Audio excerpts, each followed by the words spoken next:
Crvena zvezda nastavlja sa aktivnostima na košarkaškom tržištu, dovedeno je i četvrto pojačanje. Nakon Cartera, Monekea i Odželeja, Zvezdu će pojačati Ebuka Izundu, doskorašnji centar Galatasaraja. On će potpisati ugovor na 2 godine.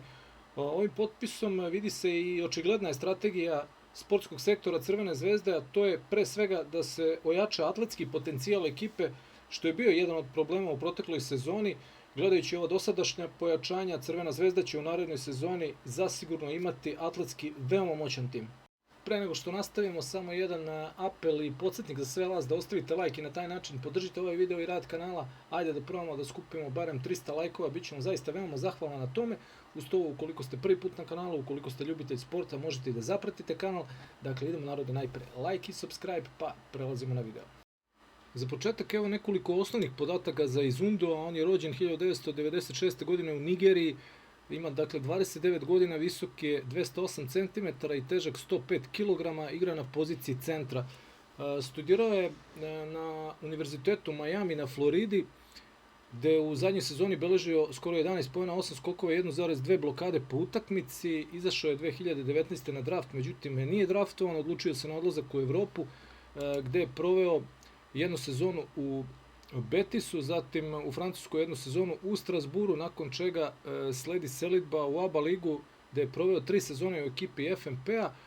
Posle toga odlazak u nemačku ekipu Oldenburga, gde provodi jednu sezonu i ovu poslednju u ekipi Galatasaraja, koja mu je bila i najbolja u karijeri, gde je zaista mnogo napredovao i dao veliki doprinos ekipi koja je igrala finale FIBA Lige šampiona. Beležio je prosečno u sezoni 10 poena, nešto više od 6 skokova, sa 70% šuta iz igre.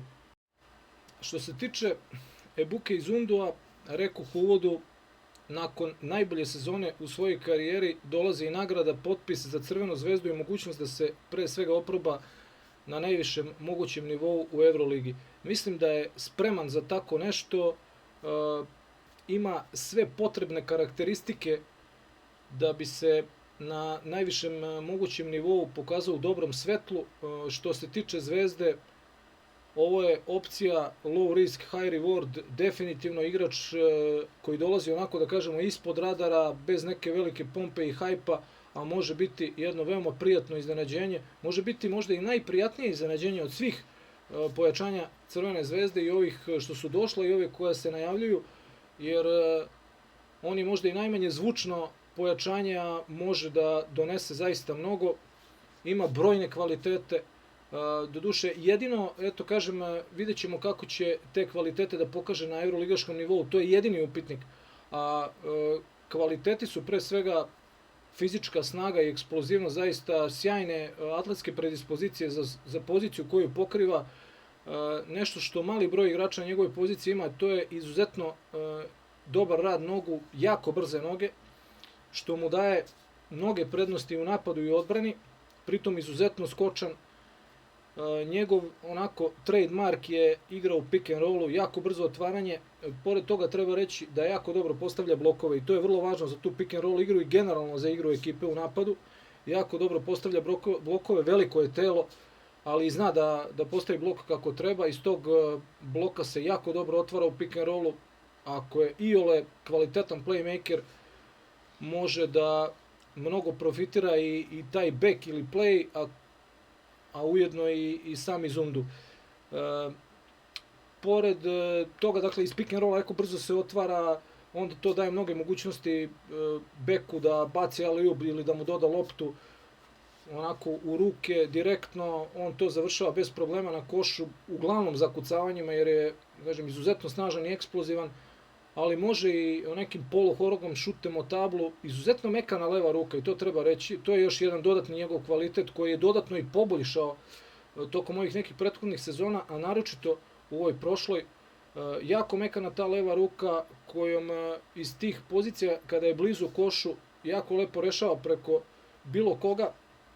Takođe, možda i malo podcenjen taj njegov šut sa polu distance, kažem, ta vrlo mekana leva ruka, ali ne koristi taj šut često, vrlo retko se uopšte izvlači na nekakav šut, ne šutira za 3 uopšte, iako bi možda i mogao da to uvede kao neki dodatni element u igru, ali jednostavno nije taj tip igrača, niti se uopšte izvlači na šut za 3. gotovo u nekim sezonama nije ni šutirao za 3 u celoj sezoni.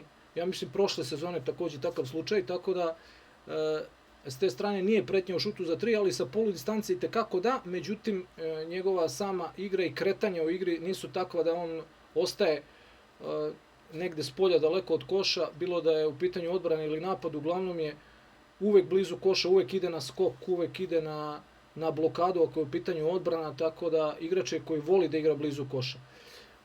Još jedan od njegovih dobrih kvaliteta je defanzivno, izuzetna zaštita obruča, odličan je bloker, vrlo dobro osjeća blokadu, takođe što se tiče defanzive, jako aktivne ruke na tim iskakanjima u odbrani pick and rolla, što je jako važno, jako aktivne ruke, neretko se dešava da ukrade loptu ili da oteža nekakav pas, veliki je raspon njegovih ruku, kažem, ta atletika zaista na zavidnom nivou.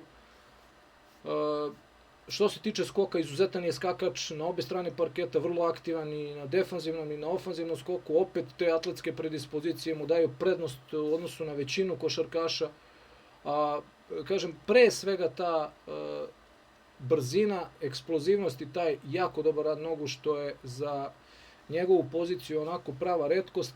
On u Zvezdu dolazi kao backup opcija, to je 100%, dakle gledajući sva ova pojačanja on će biti drugi ili eventualno treći centar, vidjet ćemo koga će sve Zvezda dovesti i ko će ostati, ali sigurno neko ko neće razočarati, rekao sam potencijalno zaista možda i najprijatnije iznenađenje, možda i najbolje pojačanje Zvezde, vidjet ćemo, onako iz drugog plana da kažem, i može da onako bude možda jedan ljubimac navijača, jer zaista igra sa velikom energijom, vrlo je požrtvovan, to je nešto ono što se ceni kod nas kad su u pitanju stranci, ta neka borbenost koju on neosporno ima.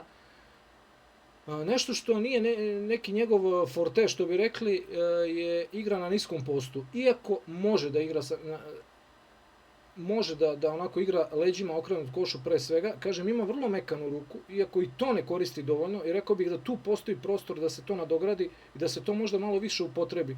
Može da se spusti lopta na njega i tekako, da odigra, da zida leđima ka košu, jer ima snagu, ima tehniku koja uopšte nije loša i vrlo mekanu ruku, tako da može da završi i da bude i neka pretnja u toj igri sa niskog posta. Iako, kažem, rekao bih da je ne koristi dovoljno, s obzirom da to uopšte ne izgleda loše.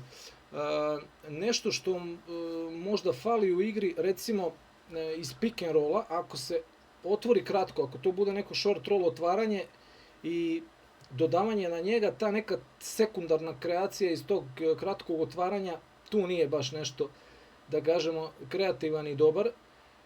Ali eto, to je neka slabost, ne mogu igrači sve da imaju, da ima baš sve, ono, da je u svim aspektima pokriven na vrhunskom nivou, verovatno bi igrao na najvišem mogućem nivou u NBA ligi. On to nema, to je neka njegova slabost, kažem, nema šut za 3, ako ima mekanu ruku, jednostavno ne pokušava da šutne za 3, mislim da to neće biti slučaj ni u Crvenoj Zvezdi. Što se mene tiče, Zvezda s ovim pojačanjem sigurno neće promašiti, on samo može da bude mnogo bolji nego što se očekuje, a da će razočarati to sigurno neće. Vidjet ćemo dosta od njegovog statusa u ekipi, dosta će zavisiti od nekih potencijalnih odlazaka, pre svega od statusa Filipa Petruševa koji je još uvijek nerazjašnjen, i vidjet ćemo kakva će biti situacija sa Joelom Bolombojem. Eto, što se mene tiče, ovde Zvezda apsolutno nije pogrešila i potencijalno može da dobije zaista veliko pojačanje za mali novac i bez nekih velikih očekivanja. Što se tiče ovog videa, toliko. Vi u komentarima pišite kako je vaše mišljenje. Za ovaj video toliko, do narednog, pozdrav svima.